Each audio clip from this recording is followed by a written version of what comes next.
শুক্রবার সন্ধ্যায় এই যোগদান কর্মসূচি অনুষ্ঠিত হয় মোথাবাড়ির গঙ্গাপ্রসাদ অঞ্চলের মেহেরাপুর স্ট্যান্ডে। উপস্থিত ছিলেন এআইএমআইএম দলের কালিয়াচক ২ নম্বর ব্লক সভাপতি সেতাউর রহমান, জেলা কমিটির সদস্য এম হক সহ অন্যান্যরা। এদিন তাদের উপস্থিতিতেই প্রথমে যোগদান কর্মসূচি অনুষ্ঠিত হয়। যোগদান পর্ব শেষে কর্মী সভার আয়োজন করা হয়।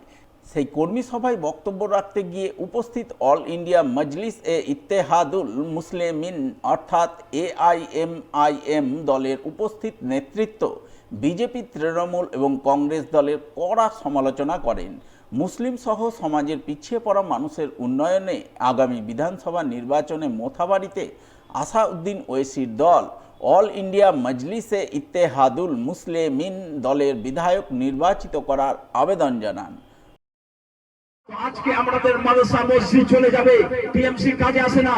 আমাকে আমাদের মাদ্রাসা মসজিদ যদি বাঁচাতে হয়, আমাদের ইমানকে যদি বাঁচাতে হয়, তাহলে আপনার টিএমসি আর কংগ্রেসের নেতাদের সাথ ছেড়ে দিয়ে আসাদুদ্দিন ওয়াইসি সাহেবের হাতে হাত মিলান, তাহলে আপনার মসজিদও বাঁচবে, আপনার মাদ্রাসা বাঁচবে, আপনার কবরস্থান বাঁচবে, আপনার ইমান পর্যন্ত বাঁচবে। প্রায় ফজর ভাইয়ের নেতৃত্বে 200 থেকে 300 লোক অল ইন্ডিয়া মজলিসে ইত্তেহাদুল মুসলিমিন অর্থাৎ মেম পার্টিতে জয়েন করলেন। আসাউদ্দিন ওয়াইসি সাহেবকে ভালোবাসে।